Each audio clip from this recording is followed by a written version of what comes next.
Strangely enough, we never get this is what I find fascinating about the film is because normally when you're watching a film, there's a lesson or the character has a flaw that he needs to fix or grow out of. There has to be some kind of growth, some kind of lesson learned.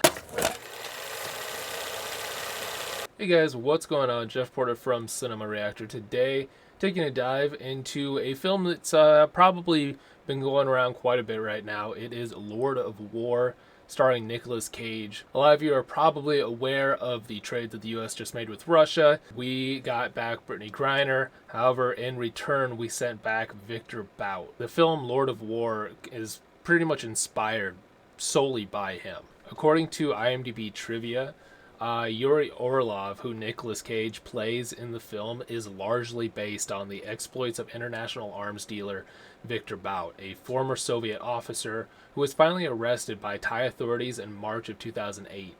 Bout, known as the Merchant of Death, was trying to make a deal with American agents when he was apprehended. After he was in a Bangkok prison awaiting extradition by the U.S., he was tried and found guilty and awaits sentencing in a Manhattan prison. So this was probably written a while ago. He was in prison, and I think he was about halfway through his sentence, and then we sent him back to Russia. So there's obviously a lot of buzz right now about this. It doesn't matter what side of the political spectrum you fall on. This just seems like a pretty crazy deal. And so now, with everything that's going on, I kind of wanted to go back, take a look at this film that is a Nicolas Cage film, and probably all you have to do is hear his name, right? And it kind of probably asserts a certain emotion. However, I think we are quick to forget that Nicolas Cage can act. He is really good, I think, when he wants to be. You look at films like this, films like National Treasure, The Rock. You have a bunch of fantastic films that he has done, but because of his later years doing a lot of direct-to-DVD stuff, I think his name has kind of been tarnished a bit. But when you go back and you watch films like this, you understand why he was such a big star. So according to the IMDb summary, an arms dealer confronts the morality of his work as he is being chased by an Interpol agent.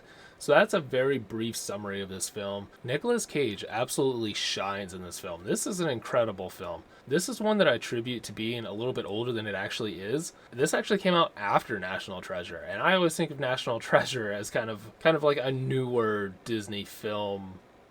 Obviously not new, but I always attribute it to being a little bit newer than it actually is. National Treasure is from 2004. And alongside Nicolas Cage, you've got actors like Ethan Hawke, you've got Jared Leto, Bridget Monahan, a lot of Ian Holm, a lot of great actors that kind of come together, and a lot of them don't even get a lot of screen time. Ethan Hawke, I think, maybe gets 10 minutes of screen time in the entire 2-hour movie, and he absolutely is fantastic in it as well. But this film really explores the character of Yuri, kind of a rags to riches, I guess, in a way. You know, it kind of starts telling the story of when he first came to America.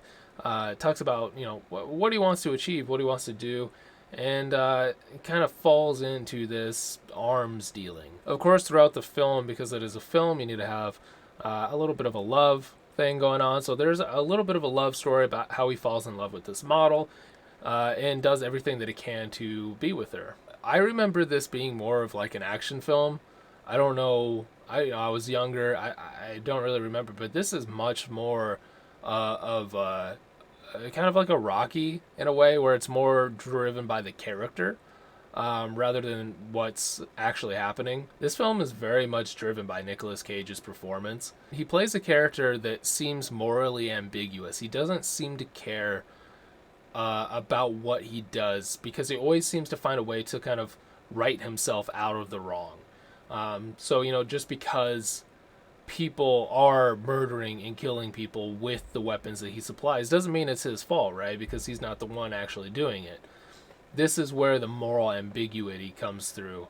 And throughout the film, you see that slowly being peeled back more and more, especially by the people around him, namely his brother, played by Jared Leto. Strangely enough, we never This is what I find fascinating about the film, is because normally when you're watching a film, there's a lesson or the character has a flaw that he needs to fix or grow out of. There has to be some kind of growth, some kind of lesson learned. However, in Lord of War, that doesn't happen.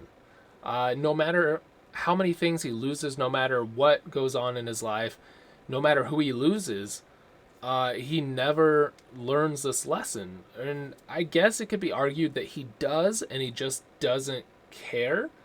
But it's really interesting that there's an entire film that centers around this character, and by the end of it, he's not for the better. There's really nothing that he's learned and nothing that he's changed. It's really, he is one person at the beginning, and by the end of the film, he's the same exact person. It's a very interesting way to tell a story, because normally that's not how you do that. So throughout the film, there are several references to different people in real life. For instance, Colonel Southerner is a direct reference to Colonel Oliver North, who was tried and pardoned for selling arms to Iran to raise money to support the Contra movement in Nicaragua, which is, by the way, if you ever have a moment and you got like an hour to kill, just go online and just start Googling some of that stuff. Google that story. It's very,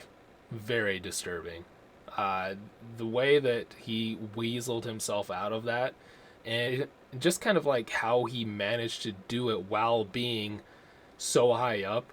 It's an incredible story. So definitely give Oliver North a Google. Check out that story. They don't really touch on it in the film. They just kind of subtly reference to him, and he gets Yuri out of prison a lot and stuff, but there's a lot more going on. And then while Nicolas Cage character is heavily influenced, obviously, by Viktor Bout, there are other references to other arms dealers and stuff kind of woven into his character. I think what I enjoyed most about the film is the way that Nicolas Cage kind of narrates the story. So it starts kind of like at the end, and then it's a retelling of his story through his point of view, and he narrates through it. Again, Nicolas Cage, like, you got to give it up. Like, he's a tremendous actor, and this is one of those films that he just absolutely knocks out of the park. But the narration, I think, it kind of reminds me of Blow with Johnny Depp. Two kind of similar stories. One's drugs, one's firearms, but I think this film also is not afraid to... It doesn't hold back at all. It really shows you the destruction that war and stuff like that causes. It gets pretty graphic, pretty disturbing in some scenes, and this is kind of what sets Jared Leto's character Vitoli over the edge. He witnesses this firsthand while his brother is making an arms deal to the people who are killing them. And I think throughout the film we see Vitoli have a lot of substance abuse issues and stuff, and I think going back to the beginning of the film where he sees the children being murdered, I think that really plays out through the rest of the film, and that's what he's struggling with. And the one person who should be able to understand, his brother, who saw it and witnessed it with him, for some reason just doesn't understand. You know, Nicolas Cage says throughout the film, he's like, yeah, I am trying to help. What are you running from? What's going on? And it's just that complete lack of not realizing what his brother is struggling with, even though he was right there. That's just really chilling. That's the best way to describe this film, is just chilling. There's so many moments that just kind of crawl up your spine and make it shiver for a minute. I think it flirts with just enough reality mixed in with these fantasy characters that they can really show you that dark side while maintaining it just to be a film. Really though, I mean, on the filmmaking side, it is absolutely perfectly made. Everything from the directors to the actors, everything just seems to line up perfectly to make a really great film, and you forget how good the film is. It had been probably 10 years since I had last seen this. I'd forgotten a lot about it, and then, you know, with everything in the news going on right now, I was like, oh yeah, that kind of reminds me. And so going back and watching it, it's just very surprising that there are so many films like this that just kind of slip through the cracks over time and you forget how great they are. And then you sit down and you watch it again and you just realize that, like, wow, like this is, how could I have forgotten about this?